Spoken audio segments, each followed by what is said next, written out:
Well, hi, everybody. It's been a while since we've talked, hasn't it? And it's because I've had a little time off. A little time off to think about what I want to do with the rest of my life. So today, a big announcement. I am stepping aside, not completely, but I'm stepping aside for my two friends who are joining us right now. Karl Brauer and Lauren Fix and Alan Taylor are going to continue on this longest running automotive talk show, automotive enthusiast talk show, since 1992. I've been on the air, and these guys have been with me for at least 20 or so years. But Karl Brauer and Lauren Fix, so it's going to be called, after today, The Drive with Lauren Fix and Karl Brauer. Guys, welcome to the show. Welcome to your show from now on. And whatever you say, I'm not responsible for, by the way. Oh, no. He's out, literally. He does not want responsibility for what's going to happen here. You can see, because they're going to put this video up. It says behind him, The Drive with not Alan Taylor. Thanks a lot, Karl. That's nice. Nice messing with the logo. We're still getting this all figured out, as you know. So let me just tell you, it is. So the network says to me, Alan, you can't, you don't want to leave that show. It's the longest running automotive talk show on the radio right now since 92, 33 years. Award-winning talk show, by the way, 19 awards over the years. I did start in 1992. And at that time, it was called Auto Talk. And because there was click and clack guys from Boston, yeah, me and another guy who's a mechanic. I owned a wrecking yard and he had a mechanic shop, and we called it Auto Talk. And we would take call in, and people call in with their car problems, and we'd help them. And we did that for like 4 or 5 years, and went from one radio station to almost 100 in, I think it was about 6 or 8 months. And the network was like, this is really good, man. You guys are doing great. And then we started having guests on, like you guys. And one of the guests was a guy named Matt Stone from Motor Trend magazine. And I said to Matt, Matt, how come you guys don't have a radio show? He goes, well, we don't have a radio guy like you. And I go, well, so let's just change that. So in 1996, I met with Robert E. Peterson. And I said, listen, I would really love to run a radio show for you guys. I would actually change the name of my show. And so that's how the name got changed from Auto Talk to Motor Trend Radio back in 1997. And then we went from 97 to 2002, where Car and Driver came knocking on the door. And I went and had a meeting with them. And I said, they said, how do we get you to come work for us? And I said, well, I'm happy where I'm at. But if you made me a better deal, I'd take it to those guys and see if they'd match it.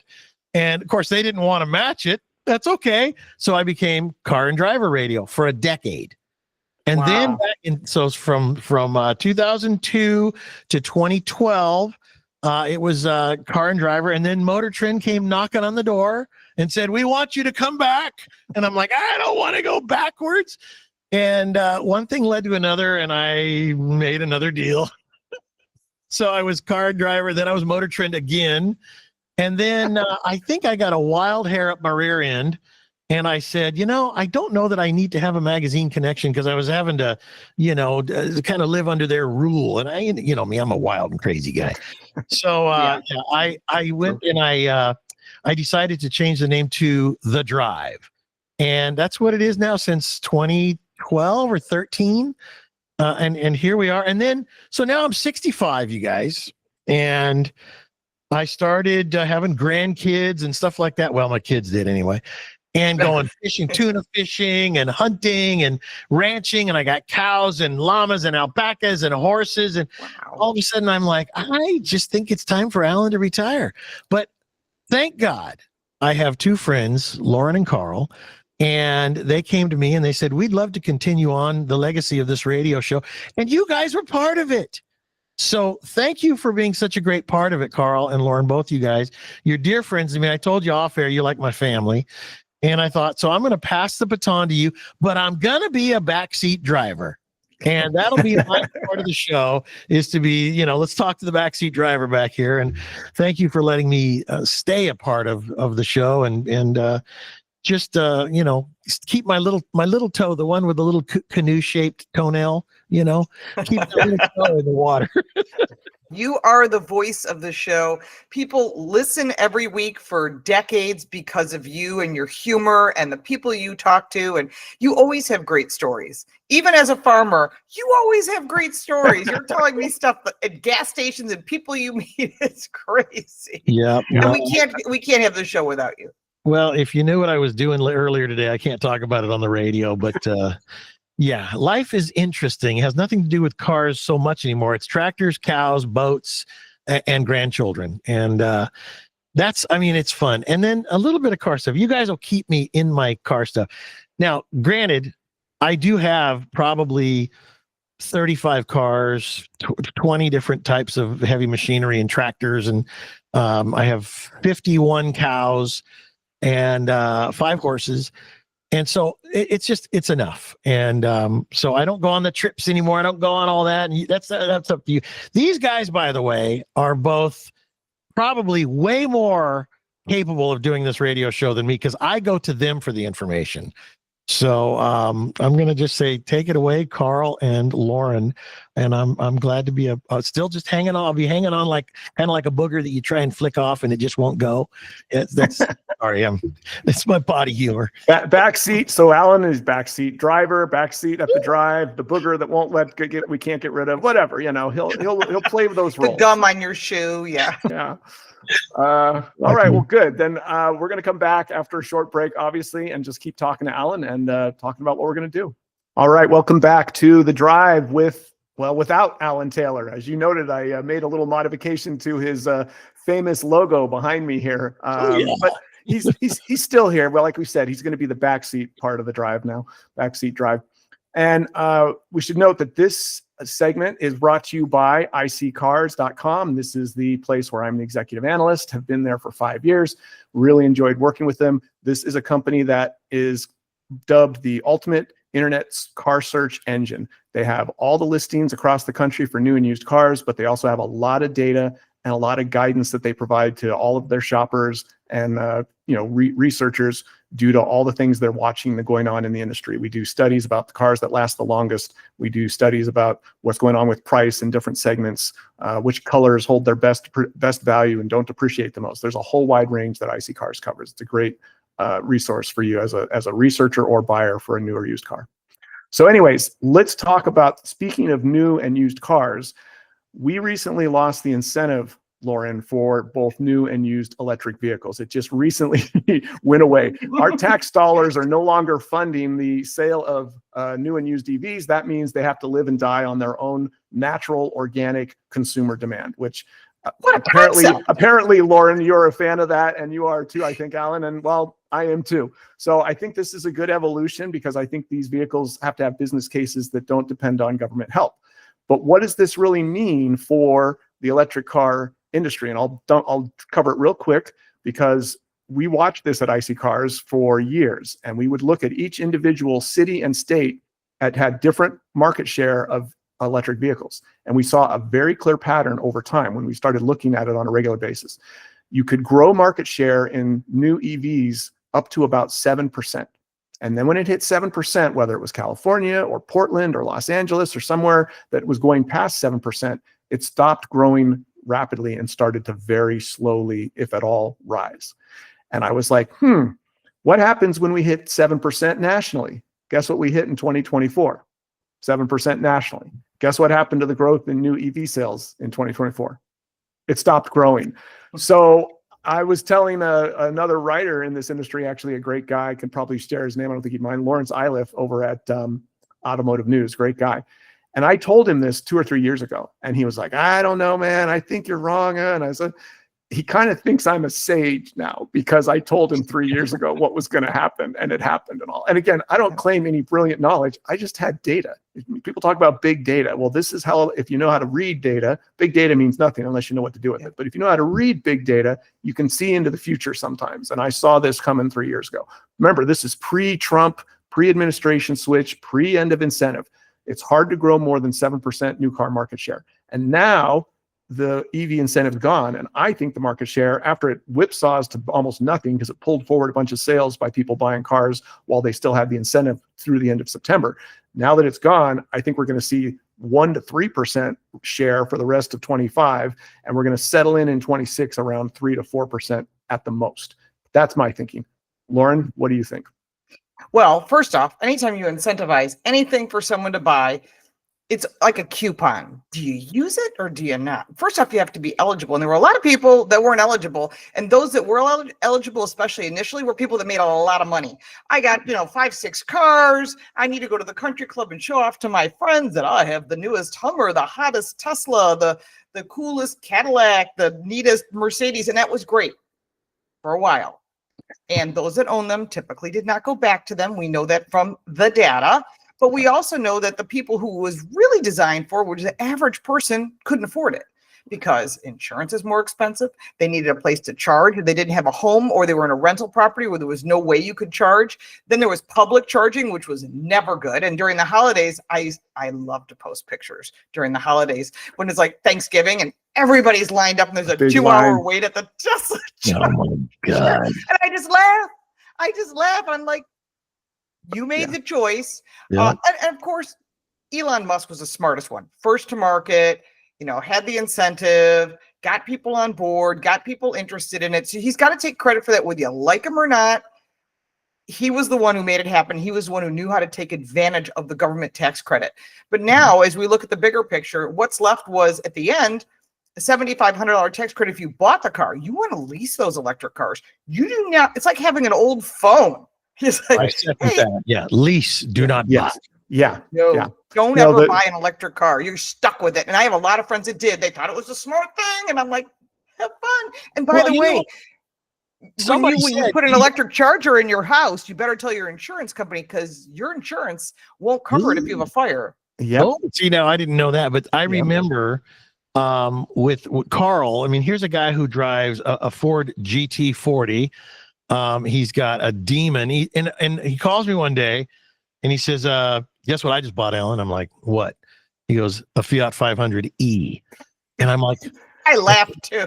I'm like, call the police quick. Somebody's stolen Karl. And, but here's the thing. If you look right now, the Dodge, what is it? The Challenger? Well, no, Charger. EV. Yes. It's 0% interest. And they're trying to get rid of those. Now, if you want to lease one or buy one or whatever, now's the time to do it. Like Karl, $49 a month is why he got that Fiat 500e. $49 a month. I'll take 3 of them. Right. Yeah. I figured there was no way I could go wrong on $49. And I was like, if I give this thing back with 5,000 miles on it after 3 years, I'm going to be, well, $49 a month. I won't be that mad, but we gave it back with 23,000 miles. We used that car. It was a real car. But again, because it was a local runabout, I called it the glorified golf cart, right? It went faster than a golf cart and it had more wind protection than a golf cart. But at the end of the day, that's what it was. It was a golf cart that ran around locally here, but it did a lot and we got a lot of use out of it. So, all right. Well, we want to hear more about that, but I know we have to go to break right now. So great story. And we've all experienced some of these electric vehicles. We'll still be talking about them. That's for sure. Welcome back to The Drive without Alan Taylor. This is The Drive with Karl and Lauren, and we are talking about electric cars. This segment is brought to you by Classic 2, bent on perfection. If you need pre-bent brake, fuel, or transmission lines, they're the place to go. They supply the entire country, so let them supply you as well.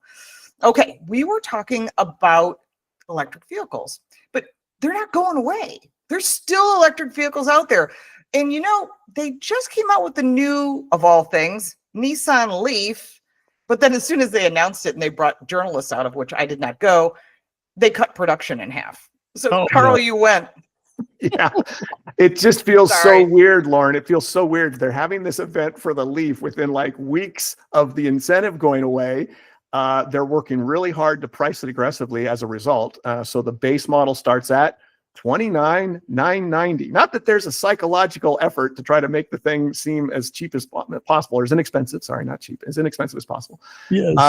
I was able to go on the event. Anyhow. What's interesting is we were talking about Tesla, right? And you were saying how smart Elon was. Don't forget his other brilliant move. He was the only game in town besides the Leaf and maybe halfway through like his 12-year run of no competition, the Bolt, right? So you had the Leaf and you had the Model S and then the Model X.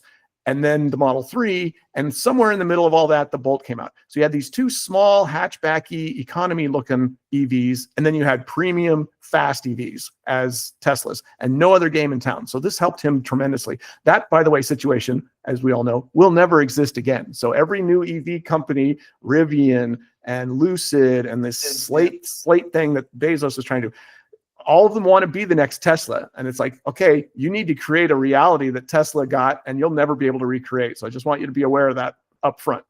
Anyways. They went to the party too late. That's they did. They came to the party too late, and it's starting to shut down. But the Leaf, it was so weird to see that name come back and be all new and redesigned. And right when there's this clear shift away from electric vehicles, and at least in terms of the incentives to try to sell them and the regulations to be required to make them for the automakers.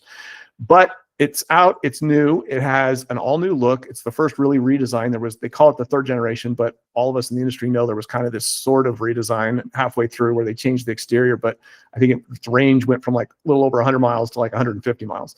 This one will go 300 miles on the base model, and that's for under 30,000. I thought that was pretty smart. And it's not very tax credit. Yeah. So it's got to depend on just the price without any help from the government to sell it. But it's not very quick. And I thought, you know what? That's actually brilliant. Everyone thinks it's so cool to get in these fast electric cars, but that appeal lasts for the first few times you step on the gas. Then you're left with trying to get a good range and not having to pay too much for it. So they toned down the acceleration, and the battery is only 75 kilowatt hours, which is a relatively small battery, but it goes over 300 miles in the base form. Of course, you get the mid or higher level ones that have bigger wheels and tires. They fall below. They're like 288, 258. But if you can get 300 miles out of a car, an electric car that costs right at $30,000, that's, I think, a unique benchmark. I don't even think the Blazer, I think it goes about that mileage, but it's not that inexpensive, the Chevy Blazer EV. So I give kudos and credit to Nissan for producing a uniquely spec'd EV that offers something most of them can't offer at that price. That's nice. And it drives Nissan pretty well. To do something. Well, Nissan's got to do something. They're in trouble. Well, that's the thing though, Lauren, as you noted. Now, first, they're kind of in trouble as a whole general company. And second, they cut production, announced that production was being cut tremendously, probably because they know that without the incentive and without selling them as well as they're going to sell, it's going to be hard to amortize the cost. They're probably losing money on each one. And so they don't want to sell a lot of these because each one of them is probably a money loser. And at Nissan's current situation, they can't afford to be producing money losers right now. So they're just not going to plan on selling a lot of these Leafs. I think that's why, unfortunately. And it's kind of unfortunate for them, but this is the market reality when you don't have government helping you out. So that's kind of the Leaf. I would just say, generally speaking, again, it drives well. It looks much better. You get a fair amount of value out of that base model, and you can go up to, I think it's like 37,000 for the most expensive version. So they're not bad. But again, an EV has to serve your purposes. And for some people, they're great. For most people, they don't work that well. So before you buy one, check with your insurance agent. You will be quite surprised because when they are in a little fender bender, they get totaled. Because nobody wants it. And Alan used to own a salvage yard. He'll tell you, get those things and you just park them way out. That's right. Wasn't it Warren Buffett that said, be fearful when others are greedy and be greedy when others are fearful? Right now, a lot of people are fearful. And so I was telling you guys earlier about, when Karl got his Fiat 500e, it's $49 a month. It's because everybody was afraid. They didn't know what to do and they couldn't sell the things. Mm-hmm. Time to be greedy. I'll take 3. Right now, there's people who are also afraid of what's going on in the industry and the economy and the world politics and all these things. Now could be a good time to get a good deal on a car. And there's some killer deals on electric vehicles. And if I was going to buy one, which I will never buy an electric car, but if you told me today, you got to buy an electric car, find one, it would be a Hyundai Ioniq 5. Really? I thought you were going to say a Porsche, whatever that Porsche electric. I can't. Oh my gosh. A neighbor of mine bought one. He bought it. He can't sell it. The Porsche dealer doesn't even want it back. He took it to the dealer and they're like, we don't want to trade it. He goes, no, I want to trade it in a new Panamera. He's like, nope. So the dealer doesn't want them because they can't sell them. Taycan is consistently one of the top cars in the IC Cars data for losing money. They're one of the biggest biggest depreciating cars ever put on the market is the Taycan. So no, and Lauren is absolutely right. Hyundai and Kia, the Koreans, have been doing, as a group, they've been doing the best EVs. And the Ioniq 5, the Ioniq 6, the EV6, the EB9. Genesis GB70 electric. Yes. Love it. I think Genesis is crushing it. The Germans should be very concerned. Yes. A lady pulled into the parking lot of a restaurant I was at yesterday with this black car, and it was electric. You could hear it has that strange thing when she backed up. It was like, I'm like, what the hell? You know, the Jetson mobile's landing next door. But I looked over and I was like, well, that's a good looking car. It had been all debadged. It was a Chevrolet something. Was it a truck or a car? It was a car. Might have been a Blazer. I wonder if it was a Blazer EV. No, it was a car. And she told me what it was. I can't remember. It's Well, the Cadillac looks great. If that Cadillac had an extended range on it, you could sell them all day long. The Lyric and the like you said, there's some really good ones out there, but still, I don't think I would buy one. Sorry. No, I just don't think. No, I still have my diesel Cayenne, and I'm not getting rid of it. You wanted to buy it from me, Alan. All right. Well, we're going to come back and talk more about non-EVs. There's been a car that both Lauren and I have driven recently, so we're going to talk about that one next here on The Drive. Without Alan Taylor. Welcome back, everybody. Alan Taylor here, The Drive. But now it is going to be hosted by these two knuckleheads that are with me right now, Lauren Fix and Karl Brauer. You've heard them on the show for years and years. They're taking over. This is the official baton handoff. And then I'm going to go tuna fishing for I think I have the last time this year. But I got to tell you, I love having my weekends back. Man, what an amazing thing a weekend is. And we lose our weekends. You're like a bad 80s song, Alan. Everybody's working for the weekend, right? Right. So I will be here on occasion whenever I have questions for these guys, and you're not going to get rid of me after 33 years on the radio, but they will take the baton and run with it. And they were my go-to guys anyway, guys and gals. And so hopefully we'll still have some of the other fun guests that we've had on over the years, but it's up to them, and whatever they say is not my fault. Take it away, Karl or Lauren, whoever's going next. Oh, and this segment's brought to you by Car Coach Reports. You can get all your automotive news there, and all the car reviews are on Car Smarts. All right, Karl, what's up on deck? So let's talk about non-EV, but actually I think the most promising form of drivetrain technology that's rapidly taking over the industry, and that's hybrid technology. And of course, this particular hybrid comes from the king or the master of hybrid technology, as most people would hopefully know, Toyota. They've been doing it for a couple of years now. They started out with. You're going to say Scout. Never mind. That's okay, go ahead. Oh, the other electric car brand that probably won't survive. That's owned by Volkswagen. Well, that's the next seat now. That's already switched from electric to hybrid and extended range hybrids because they know they have to do that. Exactly. So well ahead of the curve on figuring out drivetrain technology. As always, Toyota, they usually are the smartest guys in the room, even if they're also pretty humble and don't necessarily brag about it. Yes. And they are now introducing a upgraded or mid-cycle refresh, as it's known in the industry, of the 2026 Toyota Corolla Cross. And this one comes as both a traditional 4-cylinder 2-liter gasoline car or a same 2-liter engine with 3 electric motors hooked into it that makes it a hybrid vehicle. And Lauren and I drove it recently. We were both on the same launch, and we both, I think, overall were impressed and enjoyed the car, but I don't want to put words in Lauren's mouth. Lauren, what did you think of the new Toyota Corolla Cross? When I first saw the Corolla Cross come out, we get invited every year to go down to Toyota in Dallas. And because Karl and I are both North American Car and Truck of the Year jurors, as well as World Car jurors, they want all the awards. That's the whole thing. The Asians love the awards. So we get invited down there. So we go down and they uncovered this car. And then most people are like, oh, okay, whatever. But I saw it as, listen, you take your most successful vehicle, the Corolla, which sells all day long because it's reasonably priced. Everybody can fit into it and make it an SUV or essentially a crossover. And they did. And when I saw that, I go, that's a winner. And it has been a winner. And then they showed us the 26 and talked about the hybrid, which looks a little different, which is cool. They said that still 60% of their sales on that vehicle, 60% were gas and 40% they expect to be hybrid. They're hoping to get more, but the price is higher.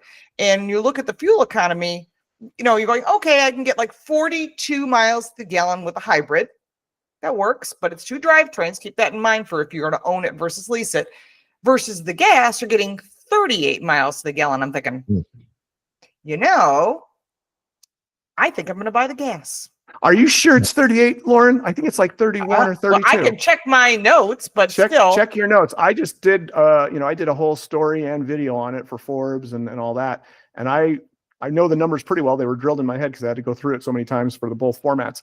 And I thought it was. I'm going to look live. I thought it was 31 on the front wheel drive one mixed, 30 on the all-wheel drive one mixed for gasoline. It comes either way. And then all the hybrid versions are all-wheel drive, and they all get 42. So over 10 miles per gallon higher for that. And also the hybrid version how long has. Is it for the difference in price? How long does it take for you to recover that? It's only like putting solar panels on your house. That's great. It's about how long does it take to make up the difference? It's about $4,000 price difference between them. But remember, you also get all-wheel drive standard. I think if you go to the all-wheel drive version of the gasoline one versus the hybrid, which is always all-wheel drive, I think it's around a $4,000 difference.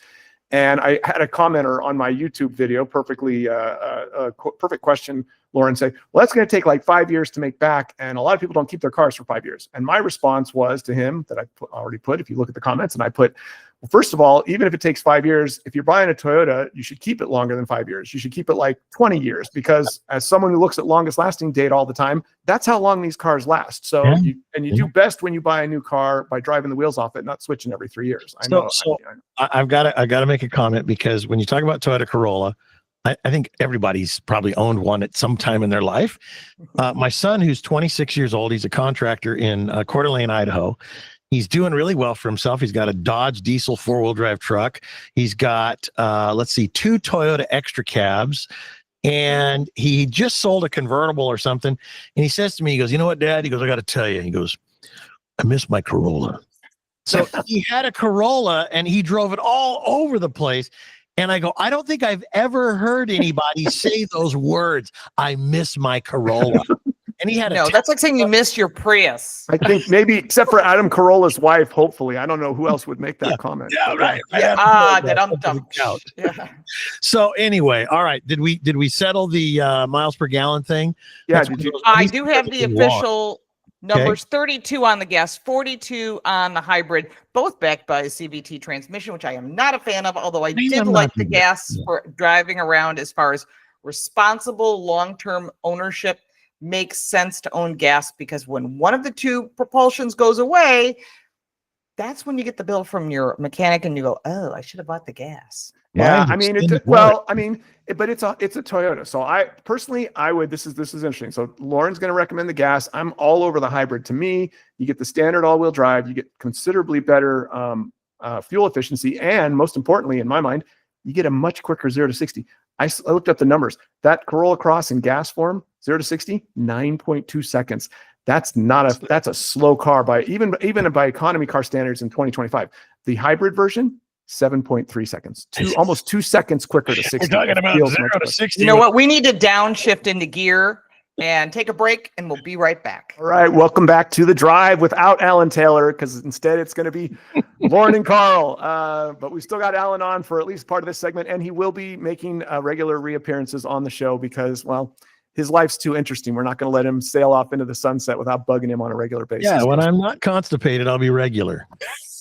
That's right. We'll be trying to keep him regular as much as possible. So, but we want to talk, first of all, about this segment that is sponsored by Karl Brauer Cars, which happens to be my video channel on YouTube. I do a lot of the cars that we talk about on this show, and we're going to talk about that I drive on a regular basis. Hopefully you guys find the reviews very effective and full-bodied, 10, 15, 20-minute reviews on your average new car.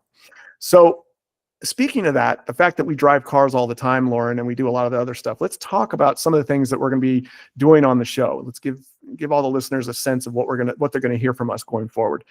As Alan admitted, he's not a big, press trip guy. He hasn't really gone on the trips. He's had better things to do with his time. You and I, well, we don't have better things to do with our time, so we still go on the shows, on the trips, and we get to drive a lot of these new cars, which is very fun. We just talked about the Corolla Cross that you and I just drove, but we'll be doing that on a regular basis. I think you and I, between the two of us, probably go on almost an event per week, on any given month. Yeah. For the last 30 years. Yeah. Yeah. So that's going to be a Yeah. regular source of new information, new car information for the listeners. They'll hear about the latest cars from us. But also because we drive so many cars, we're also going to be talking about the cars that win both North American Car of the Year, and it's really car, truck, and SUV, and World Car of the Year. And it's actually World Car, World Truck, EV car, Design of the Year. Categories, yeah. Yeah, there's a whole bunch of categories there. But it'll be interesting because of our ability to drive those cars, because we're on both those juries. We get access to a lot of the all new vehicles every year. And so we'll be able to share not just the cars, but kind of the process, how things are looking, who's in the lead, who do we think is going to win this year. So we'll be giving listeners kind of an ongoing update on the evaluation and judging process. We're also going to be bringing some guests back that you've loved over the years. Brian Moody, Stephen Cole Smith. Of course, there'll be others. We're going to bring some new guests on also. Anton Wallman, the man of the world, who literally lives in different countries. He lives in Sweden. He lives in Istanbul. And he lives in Puerto Rico. He's all over the world. It's because he's good. But anyway, go ahead. And then we have some international guests also. We have Jens Miner, who's on the World Car of the Year steering committee, but he also does the German Car of the Year awards and Design Car of the Year. Really interesting guy who also has a home here in the U.S. We'll be bringing on guests like Mike Harley, really great guy who knows all about Porsches, and he's just an interesting guy. And he also has moved to Idaho. Seems like the place to be. And it is gorgeous there. And then there'll be other guests like Henry Payne. And if you don't know him, his father started SVRA. He's a really interesting guy, super smart, and is always bringing us a different perspective because he works in the land of regular news. And sometimes he's forced to say things he doesn't want to say, or maybe just avoids. Well, he writes for the Detroit News, and he tries to bring, I think, a more balanced approach to a lot of his coverage because he doesn't see a lot of balance in a lot of the mainstream news outlets. And so thankfully he's out there trying to fight the good fight. And then we'll also have some youth guests on as well. My son, Paul Fix III, who is on my podcast, will be bringing in a different angle on things. It'll be a lot of like gaming and some car stuff, it's all cars. That's all we do is cars. I was at Pebble Beach this year and I judged at the Amelia. I also race cars and show cars. And I go to all these crazy car events, different from Karl. My events are like Cars on 5th and Naples. And Karl, you're doing like the Longtail Rally? Yeah, and I've talked about it a couple times on Alan's show, so people have probably heard of it before, but it's this really fun rally that they do every year with exotic cars, and the guy who runs it, he's from Pittsburgh originally, now he's out in Los Angeles. He's kind of local boy made good. He's done quite well for himself, and he used to go on rallies, and he would always say, I feel like there's a better way to do these rallies, and so he decided to do his own, and the people on the rallies and the experiences we have and the format of the rallies, we'll dive into it more in some of the future shows, but a lot of great adventures. It's all built around the car lifestyle. So I think the listeners are going to really enjoy hearing all about what we do on Longtail Rally. Well, but we won't forget Alan. We can't forget you. Yes. I'm going to be here. I'm going to bug you guys. I'm going to get you in trouble with the network. That's my job. I'm going to aggravate people. I'm going to make people call and complain, which is what happens all the time. And that's called engagement, Alan. That's great. If you ain't pissing somebody off, we're trying hard enough, right? So, but I do want to say that from now on, when you folks out there listening and or watching, because I think they're going to do this whole video thing with it, newfangled video stuff. It'll be on YouTube. It'll be The Drive with Lauren and Karl. There you go. And so this is the official handoff. I'm going to be signing off until you see me in the back seat again, right here on the same radio show. But you'll have my two dear friends, my beloved Karl and Lauren, to fill in for me while I'm gone. So I love all you guys for all the years of patronage of my radio show. And I all I can say is it's been a blast. So thank you for having me in your car or your garage all these years. So for now, Alan Taylor signing off. You guys, it's up to you now. Thank you, Alan. Thanks. Take care. Thanks, Alan.